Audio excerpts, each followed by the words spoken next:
কেষ্ট আজকে আমাদের মধ্যে নেই, তাকে তার মেয়েকে বন্দি করে রাখা হয়েছে। কিন্তু তা সত্ত্বেও আমি মনে করি, দেখবেন ইলেকশনের পর ছেড়ে দেবে, ইচ্ছা করে রেখে দেওয়া হয়েছে যাতে সে তৃণমূল করতে না পারে, ইলেকশনের আগে বেরোতে না পারে।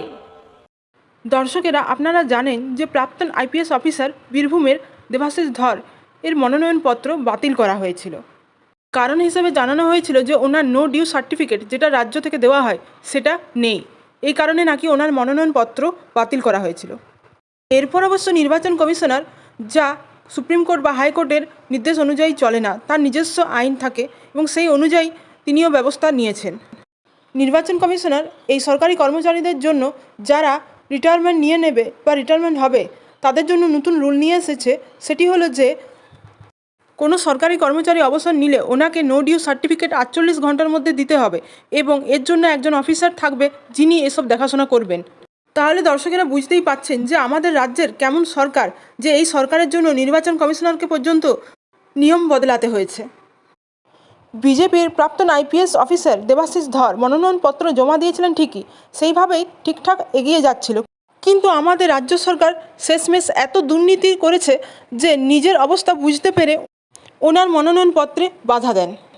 কিন্তু এই সময় আরও একজন আইপিএস অফিসার প্রসূন বন্দ্যোপাধ্যায়, তিনি তৃণমূলের হয়ে লড়ছেন, তাই তিনিও অবসর নিয়েছিলেন ঠিকই, কিন্তু ওনার মনোনয়নপত্র জমা দেওয়ার ক্ষেত্রে কোনো বাধা হয়নি।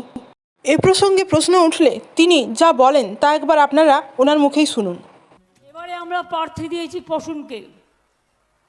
প্রসূন আপনাদের সামনে বলেছেন, কিন্তু আপনাদের আমি একটু বলি, একজন আইপিএস দেখলেন রেজিগনেশন অ্যাকসেপ্ট হলেও জয়েন করতে পারলো না, ত্রুটি ছিল বলে, কিন্তু প্রসূন চিরকাল পুলিশের প্রথম লেভেল থেকে হায়েস্ট লেভেল পর্যন্ত কাজ করেছে, কিন্তু ওর নামে কোনোদিন কোনো বদনাম ছিল না, ওর নামে কোনোদিন কোনো অ্যালিগেশন ছিল না, ওর নামে কোনোদিন গুলি চালানোর কোনো এই ছিল না, ও চিরকালই দৌড়ে গেছে। একটি কথা তো আমার মনে আছে, মালদায় দাঙ্গা লেগেছিল কোনো একটা জায়গায়, কৃষ্ণেন্দু গল্পটা আমায় করছিল যে দিদি 1 ঘন্টার মধ্যে আমি আর প্রসূন ব্যানার্জি তখন এখানে ছিল মালদায়, তাকে নিয়ে আমরা দৌড়ে গেলাম এবং নিজেদের ঝুঁকি নিয়ে আমরা সেই জায়গাটায় দাঙ্গা বন্ধ করলাম। এর আগে যে নির্বাচন হয়েছিল সে সময় 2 আইপিএস অফিসারই এই বাংলায় কর্মরত ছিলেন, কিন্তু 2 আইপিএস অফিসার দিল্লিতে নিজেদের পদত্যাগপত্র জমা দিলে তারা কেন্দ্রীয় সরকারের থেকে নো ডিউ সার্টিফিকেট পেয়ে যায়। কিন্তু আমাদের রাজ্যের মুখ্যমন্ত্রী এতটাই ধপবাজ এবং চালাকি করে যে আইপিএস প্রসূন ওনাকে নো ডিউ সার্টিফিকেট রাজ্য সরকার থেকে দিয়ে দেওয়া হয়, কিন্তু এই বীরভূমের আইপিএস অফিসার দেবাশিস ধর ওনাকে নো ডিউ সার্টিফিকেট দেওয়া হয়নি। তাহলে বুঝতেই পাচ্ছেন যে এই সরকার কতটা নির্লজ্জ এবং হীনমন্য।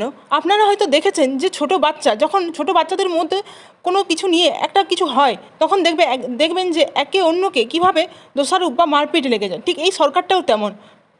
এই মমতা ব্যানার্জিকে একটি আসনে আমরা 3বার ধরে নির্বাচন করে বসিয়েছি ঠিকই, কিন্তু উনি যে এতটা নির্লজ্জ যে কিছু আর বলার নেই। বীরভূমের টিএমসি নেতা অনুব্রত মণ্ডল সে সময় দাপিয়ে বেড়াতো সেখানে, তাকে সেখানের মানুষেরা ভয় পেত, কিন্তু আজ সে নেই, তাই মুখ্যমন্ত্রীরও যেন একটা কোথাও আফসোস হয় এবং তিনি হয়তো ভয় পাচ্ছেন যে অনুব্রত নেই, তাই হয়তো তিনি সেই স্থানে হেরে যাবেন। আসলে রাজ্য সরকার নিজেদের পরাজয় নিশ্চিত জেনেই আইপিএস দেবাশিস ধরের মনোনয়নপত্র জমা দেওয়ার ক্ষেত্রে বাধার সৃষ্টি করেন। বীরভূমের আইপিএস অফিসার দেবাশিস ধরের মনোনয়নপত্র জমা দেওয়ার ক্ষেত্রে কেন বাধার সৃষ্টি হয়েছে এ প্রসঙ্গে শীতলকুচির ঘটনা উল্লেখ করেন, সেটাই আবার আপনাদের শোনাবো। আমরা ছেড়ে কথা বলার লোক নই। শীতলকুচির ঘটনা মনে আছে? 4 জনকে গুলি করে মেরেছিল, 5 জনকে, 4 জন সংখ্যালঘু আর 1 জন রাজবংশী ভাই।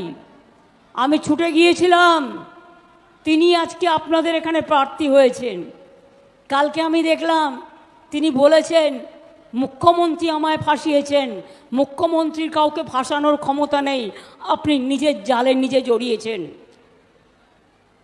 আপনার বিরুদ্ধে তো ডিপি চলছে, আপনাকে তো স্টেট গভর্নমেন্ট ক্লিয়ারেন্স দেয়নি। আপনি বিজেপি করছেন, করুন, ভালো কথা, ভালো করে করুন, কিন্তু মনে রাখবেন যে কথাগুলো আপনি বলছেন, আমি আপনার বিরুদ্ধে কথা এখানে বলতাম না যদি কালকে আপনি এই বিবৃতিটা না দিতেন। আমি ফাঁসালে তো ভালো করে ফাঁসাতে পারতাম, কিন্তু আমি এসব করি না। তার কারণ আমি যেটা করি সেটা মানুষের কাজ করি। বিএসএফের জওয়ানরা গুলি চালিয়েছিল কার কথায়? শুধু এই প্রশ্নটা জিজ্ঞেস করুন। 5 জন যে মারা গেল তাদের জীবনের দাম কি আপনার কাছে আছে? আজকেও এখানে এসছেন, দয়া করে সরি কারো জীবন কাড়বেন না। পারলে জীবন দেবেন, কিন্তু জীবন কাড়বেন না। আজকে বিজেপির রাজনীতি জীবন কাড়ার রাজনীতি, হঠকারিতার রাজনীতি, বিভেদের রাজনীতি। আবার কত বড় সাহস, বলছে 3 মাস বাদে লক্ষ্মীর ভাণ্ডার। সেই নির্বাচনের সময় শীতলকুচি কাণ্ডে আইপিএস দেবাশিস ধরের দেওয়ার রিপোর্ট রাজ্য সরকারের পছন্দ হয়নি এবং এই রাগ মনের মধ্যে পুষে রেখেছিলেন। ঠিক সময়ে তিনি তা শোধ নেবার জন্য এই সময়টিকেই বেছে নিয়েছিলেন। আর রাজ্য সরকার নির্বাচনের সময় বিএসএফদের গুলি চালাবার কথা বলছে। বিএসএফরা কি শুধু শুধু গুলি চালাবে নাকি? নিশ্চয়ই টিএমসির কর্মীরা ইট, গোলাবাজি, পাথরবাজি এসব করেছিল। মুখ্যমন্ত্রী তো কিছু পরিমাণ ভাতা দিয়ে সাধারণ মানুষকে পাঠিয়ে দেবেন নির্বাচনে মারপিট করার জন্য। নিজে তো ভোট পেয়ে সিংহাসনে বসে যাবেন, তারপর তো সাধারণ মানুষের কথা আর ভাববেন না। আর আমাদের বাংলার রাজ্য সরকার পাশে থাকার সরকার নয়, এ সরকার বিপদে ঠেলে দেবার সরকার।